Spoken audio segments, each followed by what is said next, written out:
What's going on, guys? Alex here, and apologies for not having uploaded a video in the past couple of weeks, but I've been incredibly busy. But today I'm back, and today we're doing a review on Volkswagen Up. I mean, this one's a new one. It's a 65 plate. It was from the back end of 2015, and it's the 1 litre with 65 PS, non-turbo. But quite frankly, I love this car. I mean, they're amazing small little city cars, and well, I'll talk more about it. Ignore the L plate. It's my girlfriend's car, and we're teaching her how to drive, so it's kind of stuck on, so it's not a magnetic one. But yeah, onto the car.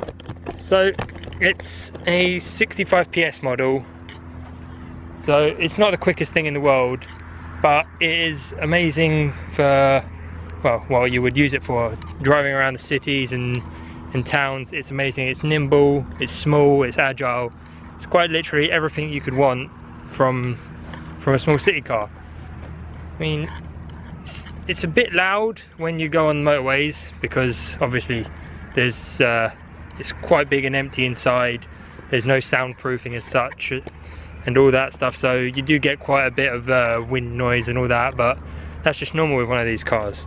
So one of the main things that you'd be after with city cars, if we can manage to open the boot, is boot space for, well, when you do shopping runs and whatnot. And surprisingly, this one has got quite a bit of boot space. I mean, it's more than what I was expecting when we bought it. It's also got this false floor, so, well, you can, let me just chuck that back there. You can see there, you can fit quite a lot in there. I mean, it's not humongous, but the car's small, so you weren't really expecting anything too big. But you can easily fit your weekly shops, and obviously if you, by dropping the false floor, you can fit even more stuff. So it's definitely surprised me from that point of view with boot space. And let's have a look inside. So as you can see, the front seats, you've got plenty of leg room, plenty of room to move about. Back seats, it's not amazing leg room, but we've had a couple of adults in the back and they've managed to fit fine, no problems or anything like that.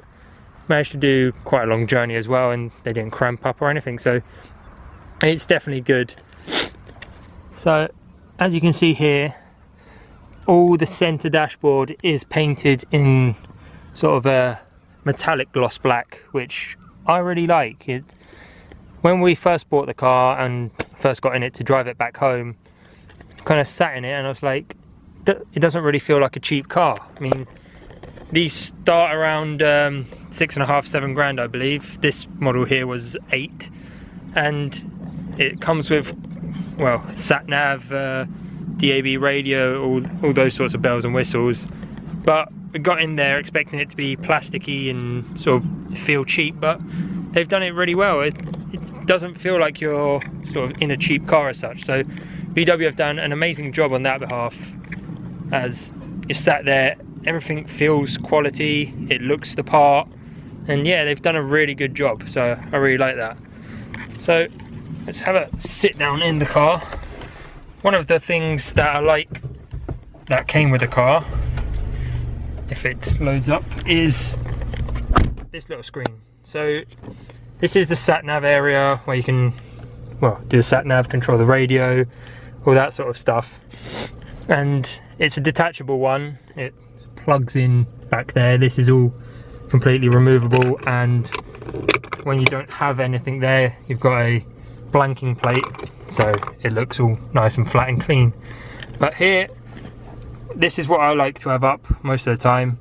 Here you got your RPMs and your coolant temperature. I mean, you do have your RPMs on here as well, but I quite like it on the screen. And there is another option, you can choose outside temperature instead of one of the others, but I think these two are my favourite. I mean, don't like the outside temperature one that much because, well, as you can see here, it makes it a bit hard to read, but so I like to keep the RPM gauge. So here we've got all the various different things, various different controls. So car info, you got your trip computer, your your ecological driving instructor as such. So it tells you when to change gear, how you're driving, if you're being eco-friendly and whatnot, and all of that. Then we got your sat nav, which is, well, it's just your basic sat nav. Your media up here, which is your radio, your media player. So if you've plugged in an MP3 player or a CD or anything like that, it's got an AUX input as well, which is quite nice. And then any pictures you've got stored on the SD card. So the SD card goes directly into here, and you can even, you load it up with pictures or music, and you can play them, well, from the SD card directly through the car.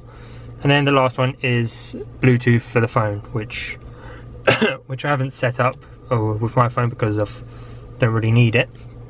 But I was really impressed with this because, well, it's a fairly cheap car. It's sort of like a city car for a run around and all that, and it comes loaded with all this stuff. I mean, I was expecting to have just like a radio and maybe like an AUX input, but I wasn't expecting it to have like this little heads-up display of your RPMs and all that, and sat nav and Bluetooth and all of that comes with it. So they've done a really good job. So I think it's time we take the car out for a little drive. Right, so here we are, guys. So some new changes to my setup, not regarding the car, but I've bought a new sort of, well, not a stand, but a camera mount for the camera, and this one should be more solid than the previous one that I've been using, which I'm now using for extending when I sort of vlog style videos and whatnot. So this one should be more solid. Hopefully it removes the most part of the shakiness that I used to get in the videos beforehand. So fingers crossed this should do the job and should get some better quality content with you. And I'm also playing around with having a GoPro mounted onto the dashboard facing outwards the front, obviously, and so I'm going to try and play with some other camera angles and views and whatnot while out driving, so try and get some more and some better content out for you guys. So as I make more and more videos, I'm slowly improving and finding areas where I can change stuff just to like make things a little bit better for you guys, the viewing experience and all of that. So let's get onto the car.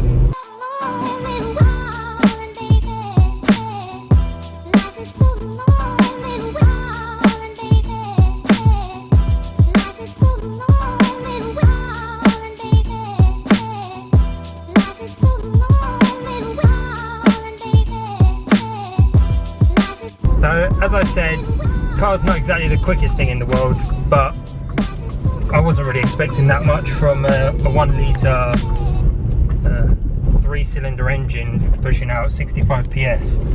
But in such a small car that weighs barely anything, it is pretty nippy, so you do notice it, and it's quite a nice car to drive around. I mean, driving around town, you can get anywhere you want quite easily. It's small, so parking's fairly straightforward as well. One of my favourite things about this car is your field of view.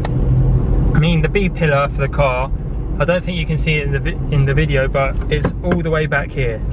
So with most cars, you sort of go to look at a junction or anything, and you've got your B pillar there and you can't see anything anymore.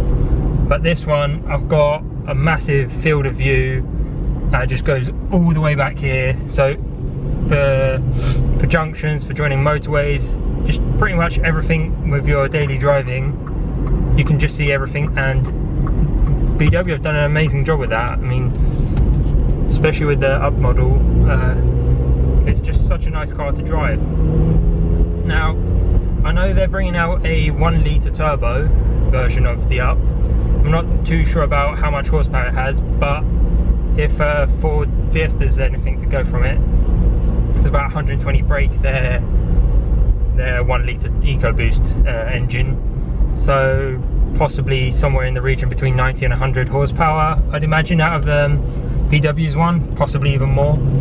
And from what I can understand, they sort of partnered up with Beats, and so the in-car audio should be Beats in the new ups, which would mean, well, the speakers in this model aren't too good, but you don't really expect too much. But if they've got the Beats audio, then that should sort of bring up the audio quality up a fair bit, and it will be pretty nice to see. I mean, hopefully I can get my hands on one when they're out, just to sort of do a back-to-back review on it with this one, just to see what they've changed, what they've improved, how it feels and all that. So that should be interesting to see.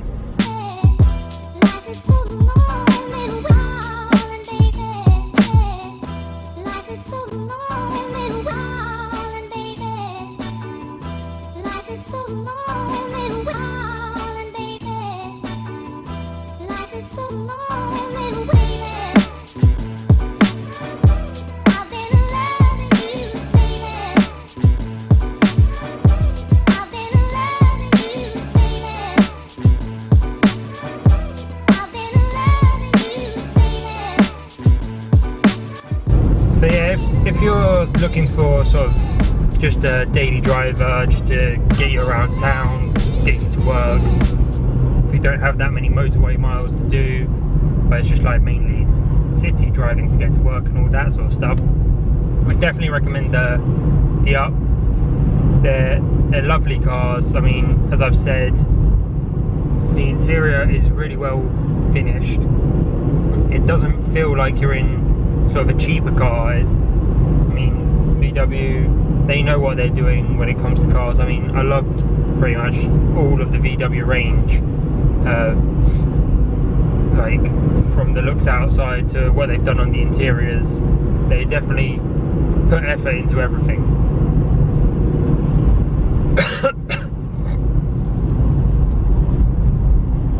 It's also quite a cheap car to insure, which is also another bonus. So it's also perfect as a first car. So if you're learning to drive and you're looking for a cheap car that's cheap to insure, cheap to run, all of that stuff, then the VW Up is perfect. I mean, it's pretty good on fuel.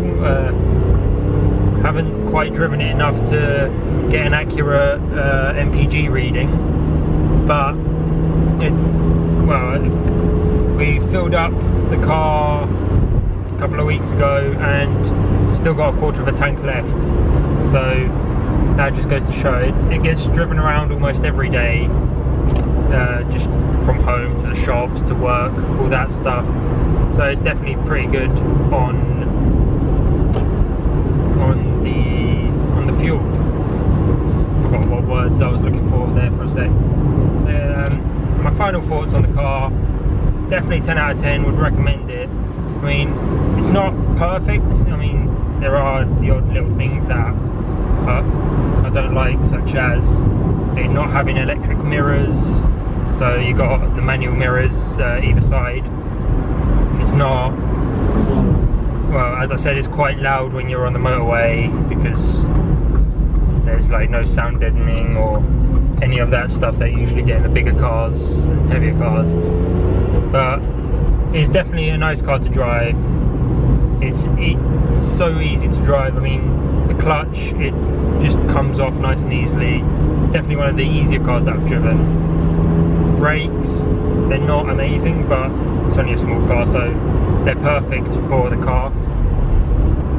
But yeah, if you've enjoyed this video, give it a thumbs up, leave a comment down in the comment box, and make sure to subscribe, because I will be having more content coming out regularly.